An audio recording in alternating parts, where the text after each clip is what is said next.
समीर एक मशहूर सर्जन था, लेकिन उसकी एक डरावनी आदत थी। वो जब भी तनाव में होता, रात के अंधेरे में सुनसान सड़कों पर निकल जाता और आवारा जानवरों या कभी कभी लावारिस लाशों पर एक्सपेरिमेंट करता। उसे लगता था कि वो विज्ञान के लिए कुछ बड़ा कर रहा है। ऐसे ही वो एक रात हॉस्पिटल के मुर्दा घर में पहुंचा।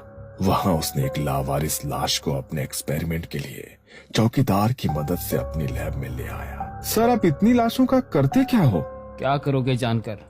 मैं उन्हें दोबारा जिंदगी देने की कोशिश करता हूँ। कैसा हो कोई इंसान मरने के बाद दोबारा जिंदा हो जाए? सर, आप कैसा मजाक कर रहे हो? मरने के बाद कोई कैसे जिंदा हो सकता है? क्यों नहीं हो सकता जिंदा? देखो, मैं भी तो मरकर ही जिंदा हुआ हूँ। कहते हुए समीर चौकीदार की तरफ घूरते हुए देखने लगा। नींद की कमी के कारण हुई समीर की लाल आंखों को देखकर चौकीदार डर कर वहां से भाग गया। उसे भागते देख समीर को हंसी आ गई। चौकीदार के जाने के बाद समीर उस लाश को गौर से देखने लगा। कोई कट नहीं है, कोई घाव नहीं है। लगता है हार्ट अटैक से मरा है। इसके जिंदा होने के चांस ज्यादा हैं। कहते हुए समीर ने लाश को एक ग्लास चैम्बर में डाला और कुछ रसायनों का मिक्स उस ग्लास चैम्बर में डाला, जिससे वहां पर इतना धुआं हो गया कि कुछ भी नजर नहीं आ रहा था। अचानक सफेद धुआं काले धुएं में बदलने लगा और लाश में कुछ हरकत होने लगी। धीरे धीरे धुआं खत्म हुआ तो लाश ने आंखें खोली। ये देख समीर की भी आंखों में चमक आ गई। उसने उस लाश को ग्लास चैम्बर से बाहर निकाला तो लाश कोई रिस्पॉन्स नहीं कर रही थी। मेरा एक्सपेरिमेंट सफल हो गया था, मगर अब ये लाश रिस्पॉन्ड क्यों नहीं कर रही है? मैंने खुद देखा था, ये लाश जिंदा हो गई थी। अपने इस साइको एक्सपेरिमेंट के असफल होने पर समीर बुरी तरह से बौखला गया था। उसे हर हाल में लाश को जिंदा करना था।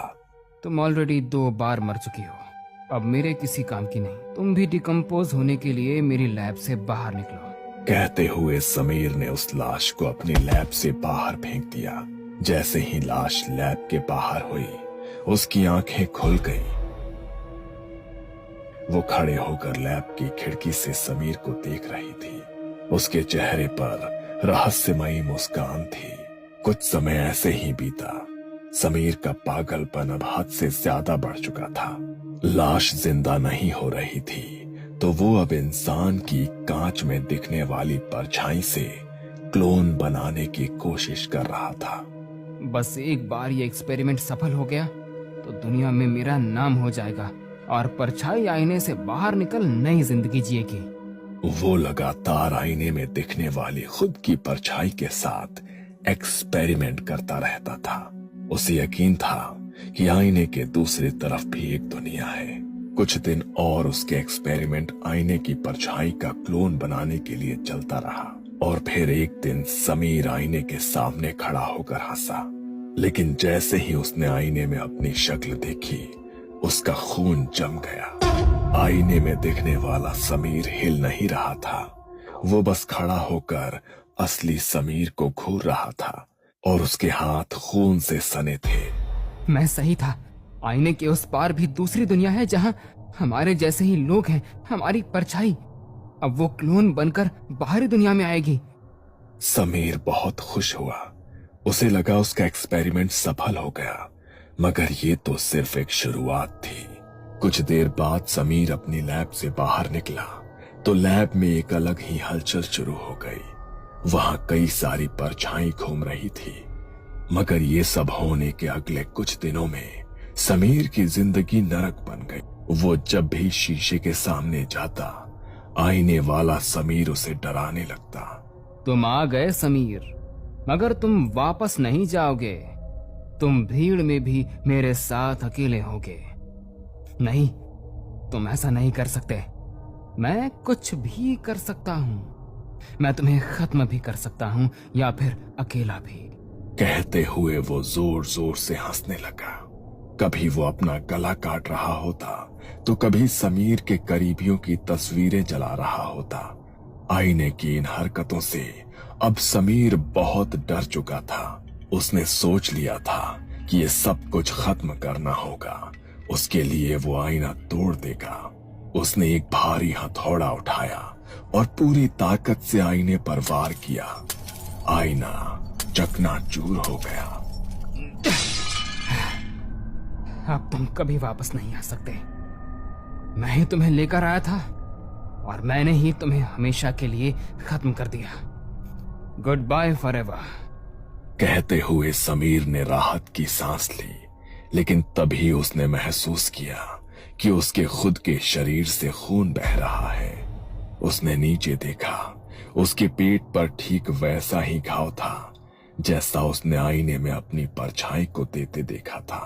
तभी उसे बेसमेंट के कोने से वही फटी हुई आवाज सुनाई दी। उसने मुड़कर देखा तो वहां कोई आईना नहीं था। वो कांच की एक पारदर्शी दीवार बन चुका था। दूसरी तरफ खड़ा समीर मुस्कुरा रहा था और इस तरफ समीर फर्श पर पड़ा तड़प रहा था। उसके पेट पर घाव गहरा था, लेकिन अजीब बात ये थी कि उसे दर्द से ज्यादा खुद पर गुस्सा आ रहा था। दीवार के दूसरी तरफ खड़ा समीर उसे अनदेखा कर दूसरी ओर मुड़ने ही वाला था कि उसे एक आवाज सुनाई दी। तुम्हें क्या लगता है कि तुम मुझे इस तरह चोट पहुंचाकर मुझे रोक लोगे?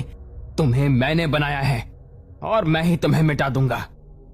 उसकी बातें सुनकर आईने वाला समीर रुका और उसने उसे पीछे मुड़कर देखा। समीर अब तड़प नहीं रहा था, वो उठकर खड़ा हो गया था।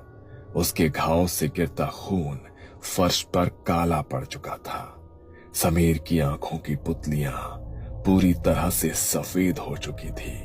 समीर ने कांच पर एक जोरदार मुक्का मारा। उस कांच के टुकड़े उड़कर समीर के चेहरे पर जाकर धंस गए। वो चिल्लाते हुए पीछे गिरा। गलियारे में लाल बत्तियां जल बुझ रही थी। समीर ने देखा कि हर कमरे में उसके जैसे कई लोग मौजूद थे, लेकिन वो इंसान कम और मांस के लोथड़े ज्यादा लग रहे थे। एक कमरे में एक औरत अपनी ही उंगलियों को मोमबत्ती की तरह जला रही थी। समीर को समझ आया ये वो सारी लाशें हैं जो कभी उसके एक्सपेरिमेंट का हिस्सा थी। तभी पीछे से एक शांत आवाज आई। तुमने दुनिया जीतने की कोशिश की समीर, लेकिन तुम हार गए, खुद से हार गए। अब तुम मैं हूं और मैं तुम। आवाज सुनकर समीर ने मुड़कर देखा। वहां उसके सामने एक और समीर खड़ा था, बिल्कुल वैसा ही, बिना किसी घाव के, साफ सुथरे सफेद कोट में। नहीं, ये सच नहीं हो सकता। मेरे मन का भ्रम है ये। तुम आजाद नहीं हो सकते। मैं तुम्हारी वो परछाई हूं जिसे तुमने आईने में देखा था। तुमने सोचा था कि तुम मुझे खत्म कर दोगे, लेकिन नहीं, बल्कि तुमने मुझे आजाद कर दिया। अब तुम इस लैब के अंधेरे में रहोगे और मैं तुम्हारी जगह दुनिया में सर्जन बनकर राज करूंगा। असली समीर कुछ बोल पाता उससे पहले ही वहां मौजूद परछाइयों ने उसे दबोच लिया।